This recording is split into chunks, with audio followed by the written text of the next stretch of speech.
Hello friends, आज की हमारी वीडियो का टॉपिक है भौतिक यानी कि physics assignment of class 12th। यानी कि जैसे कि आप जानते हैं कि जनवरी की असाइनमेंट आ चुकी है, तो हम अपने चैनल पर सभी सब्जेक्ट के आंसर्स के असाइनमेंट की वीडियो अपलोड कर रहे हैं और बाद में भी हम सभी सब्जेक्ट्स के इम्पोर्टेंट क्वेश्चन की वीडियो अपने चैनल पर अपलोड करेंगे। तो इसलिए आप अपने चैनल को सब्सक्राइब कर लीजिए। और आपकी असाइनमेंट बनाने में बहुत ज़्यादा मेहनत लगती है, तो प्लीज़ वीडियो को लाइक कर दीजिए। तो चलिए वीडियो शुरू करते हैं। तो सबसे पहले इसके अंदर आपको 5 क्वेश्चन दिए गए हैं और क्वेश्चन भी बहुत ज़्यादा लेंथी हैं, यानी कि हर एक क्वेश्चन के 2-2 पार्ट दिए गए हैं। तो देखिए, फर्स्ट क्वेश्चन को आपको ध्यान से समझ के करना है फुल मार्क्स लाने के लिए। फर्स्ट क्वेश्चन आपको प्रकाश तरंगे के व्यतिकरण को परिभाषित कीजिए। पहले इसमें आपको तरंगे के व्यतिकरण की परिभाषा लिखनी है, ठीक है, जैसे मैंने इसमें लिखी हुई है, ऐसे हेडिंग डाल के आपको करना है। मीनिंग लिखने के बाद इन्होंने आपको व्यतिकरण फ्रिंज प्रतिरूप का चित्र बनाने के लिए कहा है। तो चित्र हम बीच में बनाएंगे, पहले हम उस डायग्राम को थोड़ा सा एक्सप्लेन कर देंगे ऊपर, फिर बीच में चित्र बनाएंगे, फिर थोड़ी सी एक्सप्लेनेशन होगी। तो यहाँ पे हमने आधे पेज में कम से कम उसको एक्सप्लेन किया हुआ है डायग्राम को। इसके बाद आपका डायग्राम है ये वाला, आपको ये बनाना है, ठीक है। इसमें सब कुछ लिखा हुआ है साफ साफ, आप देख सकते हो। डायग्राम आपको पेंसिल से बनाना है, पेन से नहीं बनाना है, नहीं तो आपके मार्क्स कट हो सकते हैं। फिर डायग्राम बनाने के बाद हम उसको थोड़ा सा एक्सप्लेन कर देंगे कि एक्स वाई पर क्या है, S1 और 2 समान दूरी पर एक बिंदु है, ये सब के बाद आप फिर उसके बाद इसको सॉल्व करना है। जो समकोण बन चुका है, ठीक है, उसको पाइथागोरस प्रमेय से करके देखेंगे तो समीकरण निकल के आएंगे।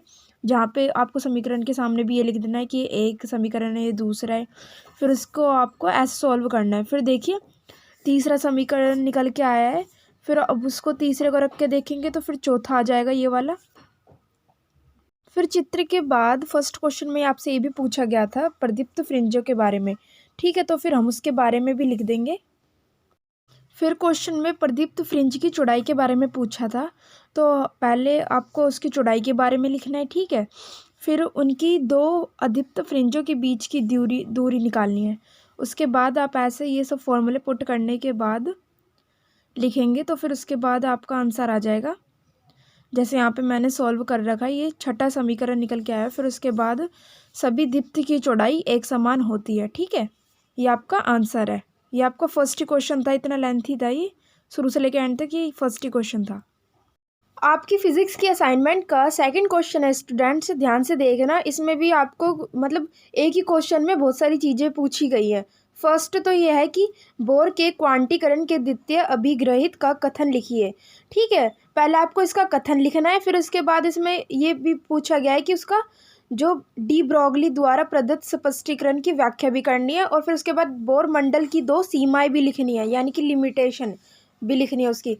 तो सबसे पहले तो हम क्वांटम प्रतिबंध के बारे में लिखेंगे। तो आपको ब्लैक पेन से हेडिंग डालनी है और उसके बाद लिखना स्टार्ट करना है, जैसे कि मैंने इसमें लिख रखा है। फिर उसके बाद जो पूछा गया था सेकंड चीज, बोर के क्वांटिमीकरण के अभिग्रहित का डी ब्रॉगली द्वारा स्पष्टीकरण। तो आपको पूरा स्पष्टीकरण देना है, अच्छे से करना है, जैसे कि मैंने यहाँ पे क्लियर लिखा। देखिए, स्पष्टीकरण लिखने के बाद आपको उसका एक डायग्राम भी बनाना पड़ेगा, ठीक है, नाभिक का। तो डायग्राम भी आपके सामने है, आपको यही वाला डायग्राम बनाना है और डायग्राम आपको पेंसिल से बनाना है। फिर इसके बाद आपको सूत्र देना पड़ेगा, ठीक है, ब्रॉगली तरंग दे देगा, सूत्र देना पड़ेगा, जो भी आपके सामने फॉर्मूला है यही आपको लिखना है। और उसके बाद बोर मॉडल की 2 सीमाएं लिखनी है आपको। देखिए, फिर आपके असाइनमेंट का थर्ड क्वेश्चन है। इस थर्ड क्वेश्चन के भी आपके 2 पार्ट दिए गए हैं, ठीक है। तो फर्स्ट पार्ट में आपसे पूछा है प्रकाश विद्युत प्रभाव के नियम लिखिए। तो इसके 4 नियम हैं, चारों नियम आपके सामने हैं, आपको ऐसे ही पॉइंट डाल के चारों के चारों नियम लिखने हैं। उसके बाद इसका बी पार्ट है, देखिए उस आपके सामने है, उस परिघटना का नाम लिखो जो प्रकाश की कणीय प्रकृति को दर्शाता है। तो इसका आंसर भी आपको 2 या 3 लाइन के अंदर करना है, ठीक है, कि कौन सी घटना को प्रकाश विद्युत प्रभाव कहते हैं। तो वो आपके सामने आंसर लिखा हुआ है। फिर आ जाता है आपका फोर्थ क्वेश्चन। तो फोर्थ क्वेश्चन में भी देखिए आपके 2 पार्ट दिए गए हैं।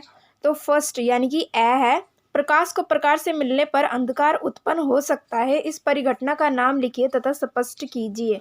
तो पहले तो आपको ये बताना है कि ये कौन सी घटना है, ठीक है। तो इसे कहते हैं विनाशी व्यतिकरण घटना। तो पहले आप इसका मीनिंग लिख देंगे ए वाले सेक्शन में। देखिए फिर आपको फोर्थ का बी पार्ट आता है, तरंगग्राम किसे कहते हैं? हाइगेन के तरंग सिद्धांत के आधार पर प्रकाश के अपवर्तन नियमों की व्याख्या कीजिए। तो पहले आपको इसमें तरंगग्राम का मीनिंग लिखना है, आपके सामने लिखा हुआ है, फिर आपको उसके अपवर्तन के नियम की व्याख्या करनी है। ठीक है, तो यहाँ पे व्याख्या की हुई है, आप देख सकते हैं। आपको ये ब्लैक पेन से हेडिंग डालनी है, अपवर्तन के नियमों की व्याख्या। उसके बाद आपको अपना आंसर स्टार्ट करना है। देखिए स्टूडेंट्स, आपको अच्छे से समझ के करना है, क्योंकि फिर बोर्ड एग्जाम्स में भी आपके इन्हीं में क्वेश्चन में से भी आएंगे।